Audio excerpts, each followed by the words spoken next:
কলকাতা দক্ষিণ দুর্নীতির গড়। সেখানকার মানুষরা ৮৮ নম্বর ওয়ার্ডের বাইরে সাংসদকে দেখতেই পান না। অভিযোগ কলকাতা দক্ষিণের বিজেপি প্রার্থী দেবশ্রী চৌধুরীর। তীব্র তাপপ্রবাহকে উপেক্ষা করেই নিজের এলাকায় প্রচার চালান তিনি। কলকাতা দক্ষিণে এবার পদ্ম ফুলই ফুটবে, আশাবাদী দেবশ্রী।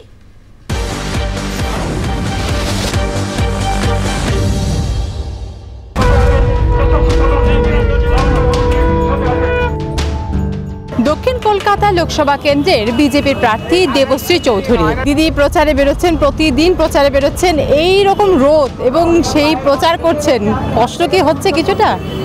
কষ্ট তো শুধু আমার হচ্ছে না, সবারই হচ্ছে। যারা কার্যকর্তারা আছে তাদের বেশি কষ্ট হচ্ছে। তাদেরকে উদয়াস্ত পরিশ্রম করতে হচ্ছে। বড় লড়াইয়ের জন্য কার্যকর্তারা যে মেহনত করে, যে শ্রম দেয়, আমরা তাদেরকে সম্মান করি। কষ্ট সবারই হচ্ছে, কিন্তু একটা বড় অব্যবস্থাকে পরিবর্তন করতে গেলে সবাই জেনে বুঝেই এই কষ্টটা স্বীকার করেছে। রায়গঞ্জ, সেখানে জয়ী আপনি লোকসভা কেন্দ্রের এবং জয়ী সাংসদ ছিলেন। হঠাৎ করে এই যে পরিবর্তন, এই দক্ষিণ কলকাতা হচ্ছে তৃণমূলের গড় বলা যেতে পারে, এবং সেটা কি ভাঙার জন্যই মানে একজন জয়ী সাংসদকে অন্য জায়গায় দেওয়া হলো? দেখুন, পার্টির ঊর্ধ্বতন নেতৃত্ব আছেন, তারা স্ট্র্যাটেজি ঠিক করেন এবং রাজনীতির রাজ্যস্তরীয় সমস্ত কিছু স্ট্র্যাটেজি ঠিক করেন কেন্দ্রের যে ইলেকশন কমিটি আছে বা ঊর্ধ্বতন নেতৃত্ব।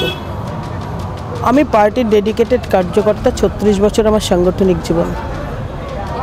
ডেডিকেটেড কার্যকর্তার উপরেই ওনারা সমস্ত কিছু দায়িত্ব অর্পণ করেন। সেই হিসেবে আমাকে যেখানে বলেন আমি সেখান থেকে লড়ি, আর আমার কোনো নিজস্ব মতামত থাকে না। দক্ষিণ কলকাতার লড়াইটা কি আরও একটু হলেও কঠিন হচ্ছে? মানে যিনি আপনার অপোজিটে আছেন মালা রায়, তিনিও জয়ী সাংসদ। তো সেক্ষেত্রে এই যে দুজন সাংসদ যারা 2019-এ জয় লাভ করেছিলেন এবং তাদের মধ্যে এই যে লড়াই, সেই লড়াইটা কতটা টাফ বলে মনে করেন? গতবার যাকে হারিয়েছিলাম তিনি জয়ী সাংসদ ছিলেন মোহাম্মদ সেলিম, সিপিএমের দুধে নেতা। তার সঙ্গে যাদেরকে হারিয়েছিলাম দীপা দাসমুন্সি, যাকে রায়গঞ্জে কংগ্রেসের গড় বা দাসমুন্সিদের গড় বলা হতো, তাদেরকে হারিয়েছি। অ্যাকচুয়ালি ব্যক্তিতে লড়াই হয় না, লড়াই হয় আদর্শগতভাবে। দক্ষিণ কলকাতার লড়াইটা হচ্ছে দুর্নীতির বিরুদ্ধে, দুর্নীতির গড়ের বিরুদ্ধে লড়াই। আপনারা যেটা গড় বলছেন তৃণমূলের গড়, আমি বলছি দুর্নীতির গড়। কাজে লড়াইটা কি হবে সেটা তো মানুষের সামনে আমরা উপস্থাপন করছি। দুর্নীতির বিরুদ্ধে সততার লড়াই। দক্ষিণ কলকাতার এই এলাকা আপনি ঘুরে দেখছেন, বিভিন্ন বাজারে যাচ্ছেন, আপনার কি মনে হচ্ছে যে এখানে কোন জিনিসটা মানুষ অভাব বেশি বোধ করছে?